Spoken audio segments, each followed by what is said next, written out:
এই মুহূর্তের big breaking news. বিরাট অস্বস্তিতে মমতা। 2 লক্ষ কোটি টাকার কোনো হিসাব দেয়নি রাজ্য। ক্যাগ রিপোর্ট দেখলেন সুকান্ত মজুমদার। বঞ্চিত বাংলা। প্রায় সমস্ত সরকারি প্রকল্পের টাকা বন্ধ করে দিয়েছে কেন্দ্র। 100 দিনের কাজ সহ একাধিক খাতে টাকা আটকে রেখেছে মোদী সরকার। এমনই অভিযোগ বাংলার শাসক দলের।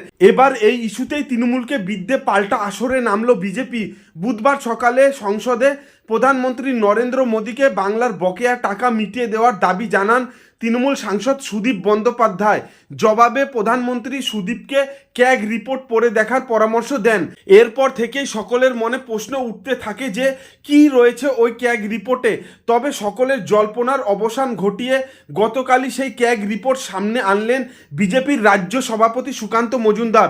বুধবার সুকান্ত মজুমদার ক্যাগ রিপোর্ট সামনে আনতেই রীতিমতো শোরগোল পড়ে যায়।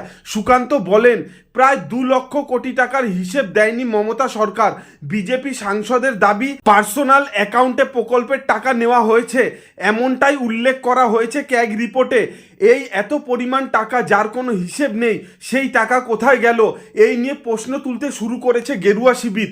সুকান্ত উল্লেখ করেছেন, ক্যাগ রিপোর্টে দেখা গিয়েছে 1.95 লক্ষ কোটি টাকার কোনো ইউটিলাইজেশন সার্টিফিকেট জমা দেয়নি বাংলার সরকার।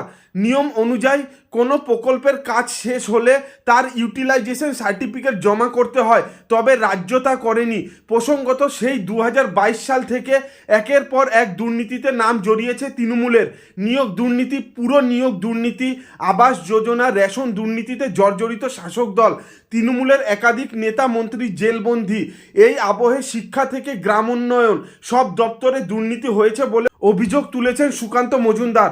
ওদিকে বিজেপি নেতা গৌরব ভাটিয়া মারাত্মক দাবি তুলে বলেন, বাংলায় যা হয়েছে তা মাদার অফ অল স্ক্যাম। এদিকে কেন্দ্রীয় সরকারের বিরুদ্ধে ফের ধর্নায় বসতে চলেছেন মুখ্যমন্ত্রী মমতা বন্দ্যোপাধ্যায়। সম্প্রতি শিলিগুড়িতে দাঁড়িয়ে মমতা বলেন, 1 ফেব্রুয়ারির মধ্যে কেন্দ্রীয় সরকার যদি 100 দিনের কাজ সহ বিভিন্ন প্রকল্পের বকেয়া টাকা না মেটায়, তাহলে 2রা ফেব্রুয়ারি থেকে ধর্নায় বসবো। আগামীকাল থেকে বিধানসভায় আম্বেদকর মূর্তির নিচে ধর্নায় বসবেন বলে জানিয়েছেন মুখ্যমন্ত্রী। তবে তার ঠিক আগের মুহূর্তেই সুকান্ত মজুমদার যে তথ্য প্রকাশে জানালেন, তাতে আরও অস্বস্তি বাড়ল তৃণমূলের।